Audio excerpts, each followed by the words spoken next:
Lihatlah ke belakang, ke masa di mana dunia terjerumus dalam kekacauan yang tak terbayangkan. Dari tahun 1939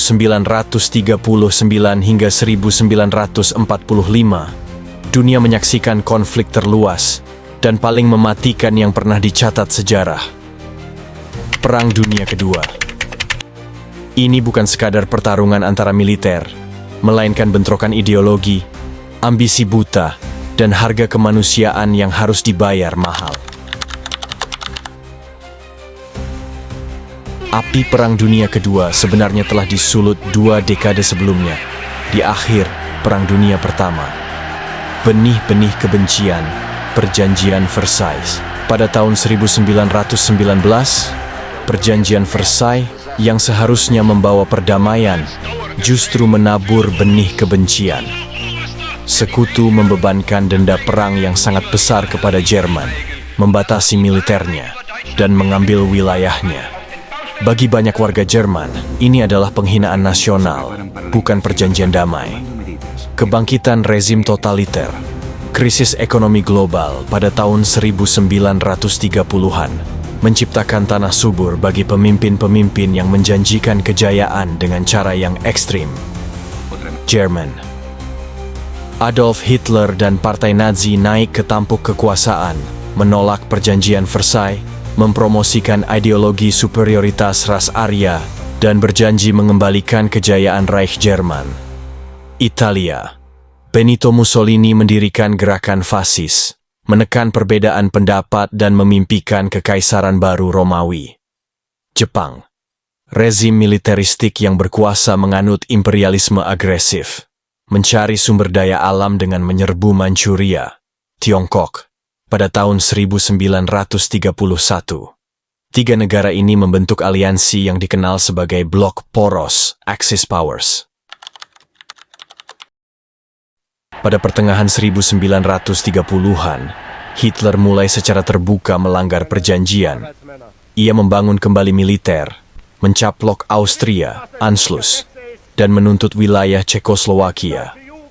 Upaya Inggris dan Prancis untuk menenangkan Hitler hanya memberinya lebih banyak waktu dan kepercayaan diri. Puncaknya terjadi pada 23 Agustus 1939, ketika Jerman dan Uni Soviet, yang secara ideologis berlawanan, membuat Pakta Non-Agresi Molotov-Ribbentrop yang mengejutkan, sepakat untuk membagi Eropa Timur di antara mereka. Waktu penghitungan mundur berakhir pada 1 September 1939. Jerman menyerbu Polandia menggunakan strategi baru yang brutal, Blitzkrieg, perang kilat. Taktik ini menggabungkan serangan tank cepat, dukungan udara yang intens, dan infanteri bermotor, menghancurkan pertahanan musuh sebelum mereka sempat bereaksi. Sebagai tanggapan, Inggris dan Prancis menyatakan perang terhadap Jerman. Blok sekutu secara resmi terbentuk. Kejatuhan Eropa Barat.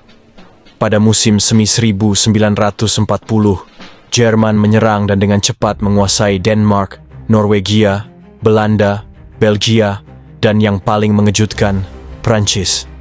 Dalam waktu 6 minggu, kekuatan besar Eropa telah bertekuk lutut. Satu-satunya benteng yang tersisa adalah Inggris Raya. Hitler melancarkan kampanye pengeboman besar-besaran yang dikenal sebagai Pertempuran Inggris, Battle of Britain. Namun, Angkatan Udara Kerajaan, RAF, yang lebih unggul, berhasil bertahan, memaksa Hitler membatalkan rencana invasi darat. Perang pun meluas ke timur. Pada Juni 1941, Hitler mengambil keputusan terbesarnya, melanggar Pakta Non-Agresi dan meluncurkan Operasi Barbarossa, invasi besar-besaran dan tiba-tiba ke Uni Soviet. Operasi ini adalah ambisi Hitler untuk mendapatkan Lebensraum, ruang hidup, dan menghancurkan komunisme. Ini adalah operasi militer terbesar yang pernah ada, melibatkan lebih dari 3 juta tentara poros di 3 kelompok tentara utama. Grup Angkatan Darat Utara bertujuan merebut Leningrad. Grup Angkatan Darat Tengah bertujuan merebut Moskow, ibu kota Soviet. Grup Angkatan Darat Selatan bertujuan menguasai ladang minyak dan wilayah gandum di Ukraina. Awalnya, serangan Jerman berjalan sangat sukses, menangkap jutaan tentara Soviet dan maju ratusan kilometer dalam hitungan minggu. Namun, mereka tidak memperhitungkan tiga hal. Garis suplai Jerman menjadi terlalu panjang.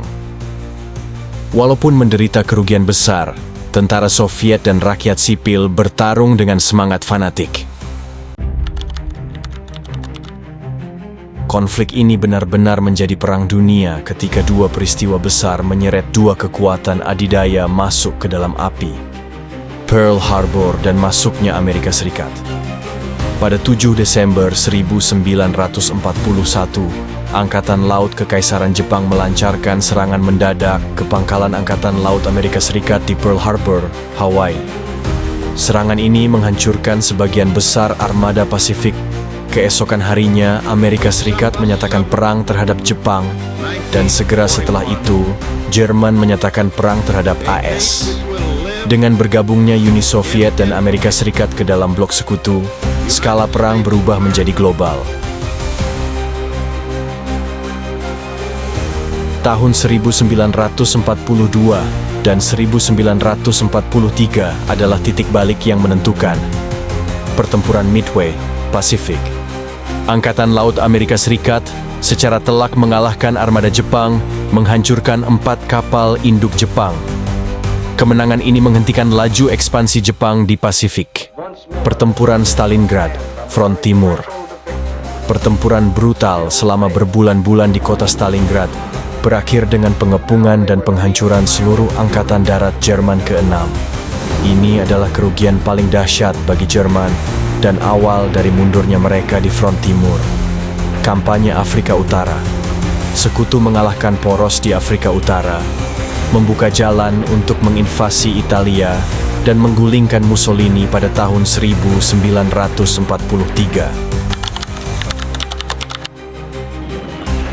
Setelah titik balik, sekutu kini berada dalam mode menyerang, mendesak poros dari 3 sisi: timur, selatan, dan yang paling dramatis, Barat, D-Day, dan pembebasan Eropa. Pada 6 Juni 1944, di bawah komando Jenderal Dwight D. Eisenhower, sekutu melancarkan Operasi Overlord, atau yang lebih dikenal sebagai D-Day. Ini adalah pendaratan amfibi di pantai Normandia, Prancis. Pembukaan front kedua ini membebani Jerman secara fatal. Setelah pertempuran sengit, sekutu maju membebaskan Paris dan bergerak menuju perbatasan Jerman. Kejatuhan rezim poros sejak D-Day, sekutu di barat dan Uni Soviet di timur bergerak tak terbendung. Pada April 1945, pasukan Soviet mengepung dan bertempur di jalanan Berlin. Hitler bunuh diri di bunkernya pada 30 April. Pada 8 Mei 1945, Jerman menyerah tanpa syarat. Hari ini dirayakan sebagai Hari Kemenangan di Eropa, VE Day. Akhir di Pasifik. Meskipun Jerman telah menyerah, perang di Pasifik masih berlanjut dengan sengit. Pasukan Amerika Serikat menghadapi perlawanan fanatik dari Jepang dengan pertempuran berdarah seperti di Iwo Jima dan Okinawa. Untuk menghindari invasi darat ke Jepang yang diperkirakan akan menelan korban jiwa jutaan tentara, Presiden AS Harry S. Truman membuat keputusan bersejarah. 6 Agustus 1945, bom atom dijatuhkan di Hiroshima. 9 Agustus 1945, bom atom kedua dijatuhkan di Nagasaki.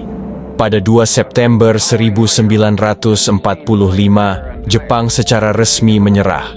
Perang Dunia Kedua pun berakhir. Dampak dari 6 tahun perang brutal ini membentuk dunia yang kita tinggali sekarang. Korban jiwa dan Holocaust. Jumlah korban jiwa Perang Dunia II diperkirakan mencapai 70 hingga 85 juta orang. Sebagian besar adalah warga sipil. Di balik garis depan, terungkaplah kengerian Holocaust, pembantaian sistematis yang dilakukan Nazi terhadap 6 juta orang Yahudi dan jutaan kelompok minoritas lainnya di kamp konsentrasi. Holocaust menjadi pelajaran kelam tentang bahaya ekstremisme dan kebencian rasial. Terbentuknya dunia baru perang ini menghancurkan kekuasaan kolonial lama Eropa dan menciptakan dua kekuatan adidaya baru, Amerika Serikat dan Uni Soviet. Munculnya ideologi yang saling bertentangan antara AS, kapitalisme, dan Uni Soviet, komunisme, segera memicu era Perang Dingin. Untuk mencegah konflik global di masa depan, Perserikatan Bangsa-Bangsa (PBB) didirikan pada tahun 1945, menggantikan Liga Bangsa-Bangsa yang gagal Perang Dunia Kedua, adalah pengingat abadi akan kerapuhan peradaban dan pentingnya menjaga perdamaian. Warisannya terukir dalam setiap institusi global, setiap perbatasan negara, dan setiap keluarga yang kehilangan seseorang dalam api yang melalap dunia.